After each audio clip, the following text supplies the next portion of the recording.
Hello everyone, welcome to కథల సవ్వడి. ఈ వీడియోలో నేను అందమైన ముగ్గు వేస్తూ మీకు ఒక ఆసక్తికరమైన కథను షేర్ చేస్తున్నాను. పద్మ విక్రమ్ కృష్ణ ఇంటికి వచ్చి రాధ కోసం గొడవ పడుతూ ఉంటుంది. దమయంతి కూతురేమో లేచిపోయింది, తల్లి ఆస్తిలో వాటా కావాలని అడుగుతుందేమో అంటుంది. పద్మ, ఎవడికి కావాలి మీ బోడి ఆస్తి? మీరు పిచ్చోళ్ళు, రాక్షసులు. నా కూతుర్ని మీరే హింస పెట్టినట్టున్నారు. నేనెవరిని వదలను అంటూ అరుస్తూ ఉంటుంది. మోనాలిసా పదండి మేడం అంటూ పద్మను బయటకు లాక్కెళ్తూ ఉంటుంది. అప్పుడే విక్రమ్ కృష్ణ రామలింగం బైక్ మీద ఇంటికి వస్తారు. పద్మ విక్రమ్ కృష్ణ దగ్గరికి వెళ్ళి, నా కూతురు ఎక్కడా అని అడుగుతుంది. నా కూతురు లేచిపోయిందంటున్నారు, చెప్పండి అంటూ విక్రమ్ కృష్ణ కాలర్ పట్టుకుంటుంది. రామలింగం, వదలండి, చెప్పేదాకా ఆగండి అంటాడు. విక్రమ్ కృష్ణ, అవన్నీ తర్వాత మాట్లాడుకుందాం, ముందు మీరింటికి వెళ్ళండి అంటాడు. పద్మ, నేను వెళ్ళను, నా కూతురు ఎక్కడికి వెళ్ళిందో నాకు తెలియాలి అంటుంది. అయినా నా కూతురుని ఏం చేశారు అంటుంది. దమయంతి, లేదని చెప్తుంటే అర్థం కావట్లేదా? అది అందరినీ మోసం చేసింది అంటుంది. విక్రమ్ కృష్ణ, అత్త మీరెవరూ మాట్లాడకండి అంటాడు. పద్మ, అయ్యో భగవంతుడా, ఏం మాటలు వినాల్సి వస్తుందయ్యా అనుకుంటూ విక్రమ్ కృష్ణతో, నా కూతుర్ని ఎన్ని మాటలు అంటున్నారో వింటున్నావా? ఈ మాటలు పడడానికా పెళ్లి చేసుకుంది అంటుంది. విక్రమ్ కృష్ణ, రాధకేం కాదు, తనకేం కాకుండా నేను తీసుకొస్తాను, మీరు ఇంటికి వెళ్ళండి ప్లీజ్ అంటాడు. రామలింగంతో డ్రాప్ చేసి రమ్మంటూ ఉంటాడు. పద్మ, నేనెక్కడికి వెళ్ళను, నా కూతుర్ని కళ్ళతో చూసేంత వరకు ఇక్కడే కూర్చుంటాను అంటూ గుమ్మం ముందు కూర్చుంటుంది.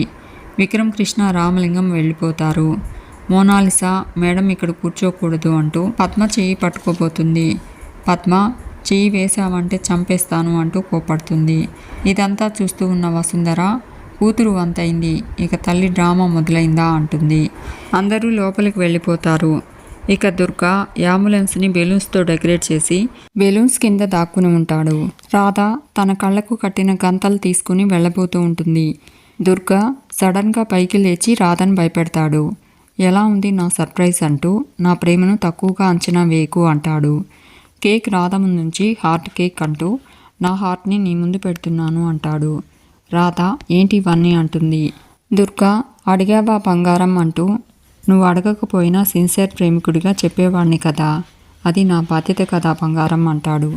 ఈరోజు 2 విశేషాలున్నాయి అంటూ, ఒకటి నా పుట్టినరోజు, 2 ప్రేమికుల రోజు అంటాడు. హ్యాపీ వ్యాలంటైన్స్ డే అంటూ రాధకు షేక్ హ్యాండ్ ఇస్తాడు. రాధ, ఈరోజు ప్రేమికుల రోజు కాదు అంటుంది. దుర్గా, కదా అంటూ, ఫిబ్రవరి 14వ తేదీ ప్రపంచానికి ప్రేమికుల రోజు, కానీ నువ్వు నేను కలిసిన ఈ చారిత్రాత్మకమైన రోజే ప్రేమికుల రోజు అంటాడు. నీ కోసం ఎదురు చూసి కలలు కంటూ సంవత్సరాలు గడిపాను. నువ్వు దూరం అయితే ఎప్పుడో చచ్చిపోయాను, మళ్ళీ ఈరోజు పుట్టాను, ఈరోజే నా బర్త్డే బంగారం అంటూ హ్యాపీ బర్త్డే టు దుర్గా అని చెప్పు బంగారం అంటాడు. రాధ, ఏ దుర్గా, నువ్వు చాలా తప్పు చేస్తున్నావు, తప్పుల మీద తప్పులు చేస్తున్నావు అంటుంది. దుర్గా, నీకోసం ఎన్ని తప్పులైనా చేస్తాను. ఇక్కడ కేక్ కటింగ్ సెరమనీ, ఈరోజు ప్రేమికుల దినోత్సవం మరియు ప్రపంచ అత్యుత్తమ ప్రేమికుడైన దుర్గగాడి పుట్టినరోజు సందర్భంగా కేక్ కటింగ్ చేస్తుంది my queen, my darling, my బంగారు రాధ అంటాడు. రాధ, నేను చెయ్యను అంటుంది. దుర్గా, చేస్తావు బంగారం, నీకోసం పచ్చబొట్టు వేయించుకున్నాను. ఆ విక్రమ్ కృష్ణ నీకోసం ఏం చేశాడు? ఒక గుండు సూదితో అయినా గుచ్చుకున్నాడా? లేదు కదా, కట్ చేయి బంగారం అంటూ, లేకపోతే ఈ అంబులెన్స్ స్పీడ్గా వెళ్ళి లోయలో పడిపోతుంది అంటాడు. ప్రేమంటే కలిసే బ్రతకాలా, కలిసి చచ్చినా ప్రేమే కదా అంటాడు. మీ నాన్న జైల్లో ఏడుస్తాడు, మీ అమ్మ ఇంట్లో ఏడుస్తుంది, ఆ విక్కీగాడు పోలీస్ స్టేషన్లో ఏడుస్తాడు. గొప్ప ప్రేమికులమైన మనం స్వర్గంలో జంటగా విహరిస్తామని చెప్పి గన్ తీసి రాధను బెదిరిస్తూ, జంటగా కేక్ కట్ చేద్దామా, జంటగా చచ్చిపోదామా అంటాడు. రాధ భయపడుతూ ఉంటుంది. ముందు నిన్ను చంపి నేను చావనా, ముందు నువ్వా నేనా అంటూ భయపెడుతూ ఉంటాడు. చావడం మనకు చేత కాదు, కానీ కేక్ కట్ చేద్దాం రా అని చెప్పి గన్తో మంగళహారతి పాట పాడుతూ రాధతో బలవంతంగా కేక్ కట్ చేయించి రాధకు కేక్ తినిపించి రాధ చేతుల్లో ఉన్న నైఫ్ కంటిన కేక్ని తను తింటాడు. రాధ పెదాల కంటిన కేక్ని చేతితో తుడుస్తాడు. రాధ ఏడుస్తూ ఉంటే, ఏడవకు బంగారం, నీ కన్నీళ్లు నేను చూడలేను అంటాడు. ఇక మన లవ్ జర్నీ మొదలు పెడదామా అంటాడు. రాధ ఏడుస్తూ ఉంటుంది. ఇక విక్రమ్ కృష్ణ రామలింగం ఫోన్లో రాధ ఫోటో చూపెడుతూ, రాధను చూశారా అని అందరినీ అడుగుతూ ఉంటారు. విక్రమ్ కృష్ణ ఇంటి బయట కూర్చుని ఉన్న పద్మ దమయంతి ప్రియ మాటలు గుర్తు చేసుకుంటూ బాధపడుతూ ఉంటుంది. సునంద, నందగోపాల్ పద్మ దగ్గరకు వస్తారు. సునంద పద్మను టీ తీసుకోమని అడుగుతుంది. పద్మ నాకు టీ వద్దు, ఇంత విషయం ఉంటే ఇవ్వండి అంటుంది. సునంద అదేంటి వదిన గారు అంత మాట అంటారు, మీరు మా వియ్యపురాలు, మీకు మర్యాదలు చేయడం మా బాధ్యత అంటుంది. పద్మ వియ్యపురాలకి మర్యాదలు చేసే సంస్కారం ఉంది కానీ ఇంటి కోడల్ని కంటికి రెప్పలా కాపాడుకునే ఇంగిత జ్ఞానం లేదా అంటుంది. ఊహ తెలిసినప్పటి నుంచి నా కూతురు చిన్న తప్పు కూడా చేయలేదు. అలాంటి నా కూతురు మీ ఇంటి కోడలుగా రావడం మీ పూర్వజన్మ సుకృతం. కోడల్ని కూతురులా చూడడం మానేసి శత్రువులా నిందలు వేస్తారా? అన్ని మాటలు అంటుంటే చూస్తూ ఊరుకుంటారా అని అడుగుతుంది. సునంద చూడండి వదిన గారు, మీ బాధను అర్థం చేసుకోగలను. నేను ఒక బిడ్డని కన్న తల్లిని. రాధ ఇంట్లో నుంచి వెళ్ళిపోయినప్పటి నుంచి మేమెంత బాధపడుతున్నామో మీకు తెలియదు అంటుంది. పద్మ మీకు ఆ బాధే ఉంటే ఇంట్లో వాళ్ళు నా బిడ్డ గురించి అలా ఎలా మాట్లాడతారు? అన్ని నిందలు ఎలా వేయగలుగుతారు? నా రాధమ్మ వెళ్ళిపోయినందుకు మీ ఇంట్లో వాళ్ళందరూ సంతోషపడుతున్నారని వాళ్ళ మాటలను బట్టే తెలుస్తుంది. నా కూతురు ఎందుకు పెళ్లి చేసుకుందో, ఎలాంటి పరిస్థితుల్లో పెళ్లి చేసుకుందో నాకు కానీ మా ఆయనకు కానీ ఏమీ తెలియదు. అయినా గుండె రాయి చేసుకుని బ్రతిమలాడుతూ ఉంటే రాత్రికి రాత్రే నా బిడ్డ ఇంటి నుంచి బయటకు వెళ్ళిందని నిందలు వేయడమేంటో నాకు అసలు అర్థం కావడం లేదు. మీరు చేసిన అవమానానికి నా బిడ్డ ఏమైనా చేసుకుంటే దానికి ఎవరు బాధ్యులు అంటుంది. నందగోపాల్ చెల్లెమ్మ అలా ఏమీ జరగదు. రాధను విక్రమ్ వెతికి తీసుకొస్తాడు. నా మాట నమ్మమ్మ, దయచేసి ఇంట్లోకి రమ్మా అంటాడు. నువ్వు మా ఇంటి వియ్యపురాలివి, నువ్వు ఇలా పరాయి తాన్లా ఇంటి గుమ్మం ముందు కూర్చోవడం కరెక్ట్ కాదు చెల్లెమ్మ అంటాడు. సునంద అవును వదిన గారు, లోపలికి వెళ్దాం పదండి అంటూ పద్మను పట్టుకోబోతూ ఉంటుంది. పద్మ నన్ను ముట్టుకోవద్దు అంటూ అరుస్తుంది. నేను లోపలికి రాను. నా బిడ్డను ఈ కళ్ళతో చూసేంత వరకు నేను ఇక్కడే ఉంటాను. అలా కాదని నన్ను బలవంతంగా లోపలికి తీసుకెళ్లాలని చూస్తే ఇప్పుడే ఈ క్షణమే గుమ్మానికి తల బాదుకుని చేస్తాను, లేదంటే విషం తాగి చేస్తాను అంటూ వెళ్ళండి ఇక్కడి నుంచి అంటుంది. నందగోపాల్ నువ్వు అంత పని మాత్రం చేయకమ్మా అంటూ సునందని లోపలికి పదమంటాడు. సునంద బాధపడుతూ వెళ్ళిపోతుంది. ఇక దుర్గా పాట పాడుతూ నా పాట ఎలా ఉంది అని రాధను అడుగుతాడు. నేను ప్రతిరోజు నా పాటలతో ఆటలతో ఎంటర్టైన్ చేస్తాను. రోజు పూలతో పూలాభిషేకం చేస్తాను. మన పెళ్ళైతే పూజ గదిలో నీ ఒక్కదాని ఫోటోనే పెడతాను. నువ్వే నా దేవతవు కాబట్టి అంటాడు. రాధ నీకు బాగా ముదిరిపోయింది అంటుంది. దుర్గా నీ మీద ప్రేమ బాగా ముదిరిపోయింది, మనమిద్దరం పెళ్లి చేసుకుందామా అంటాడు.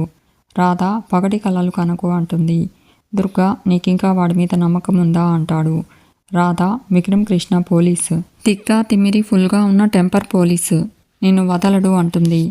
దుర్గా వాడి మీద నీకు బోలెడంత కాన్ఫిడెన్స్ ఉంది కదా, వాడిని అనవసరంగా పొగుడుతూ నా ముందు వాడిని హీరోని చేయకు. వాడొట్టి ఫూల్, వాడికేమీ తెలియలేదు, కాకి యూనిఫామ్ ఒంటి మీద ఉంది కదా అని అరుస్తాడు. బ్రెయిన్ లేని వాడే అరుస్తాడు. బ్రెయిన్ కల నాలాంటి వాడు ప్రశాంతంగా తన పని తను చేసుకుని పోతాడు, నాలాగా అంటాడు. రాధ నీకై నువ్వే ఏదో తెలివైన వాడిని అనుకుంటున్నావు కదా, విక్రమ్ కృష్ణకి నువ్వు దొరుకుతావు. విక్రమ్ కృష్ణ నిన్ను పట్టుకుంటాడు, నిన్ను కటకటాలకు నెడతాడు, నేను చూస్తాను అంటుంది. దుర్గా రాధ ఇవన్నీ జరగని పనులు. పెళ్ళైన కాస్త టైంలోనే నువ్వు వాడిని హీరో అని నమ్ముతున్నావా?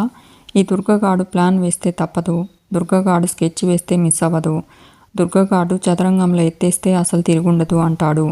నేను వేసే ఎత్తు ఆ విక్రమ్ కృష్ణకి అర్థం కావడానికి చాలా టైం పడుతుంది, నీకు తెలుసా అంటాడు. రాధా నువ్వు గల్లీలో క్రికెట్ ఆడతావు, విక్రమ్ కృష్ణ స్టేడియంలో 1000 మంది ముందు ఆట ఆడతాడు అంటుంది. దుర్గా గల్లీలో ఆట ఆడేవాడే అసలైన ఆటగాడు అంటాడు.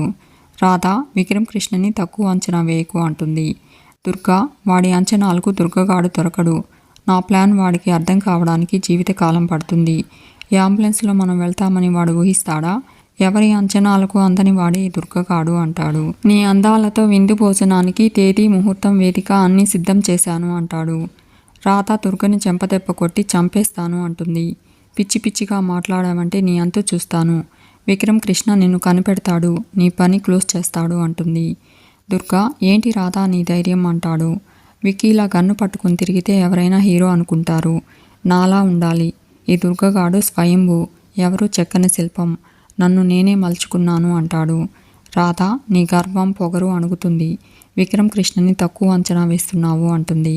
దుర్గా వాడికి అసలు అంచనాలే లేవు, నువ్వే వాడికి అనవసరంగా బిల్డప్ ఇస్తున్నావు అంటాడు. అప్పుడే విక్రమ్ కృష్ణ వెహికల్స్ అన్నీ చెక్ చేస్తూ ఉంటాడు.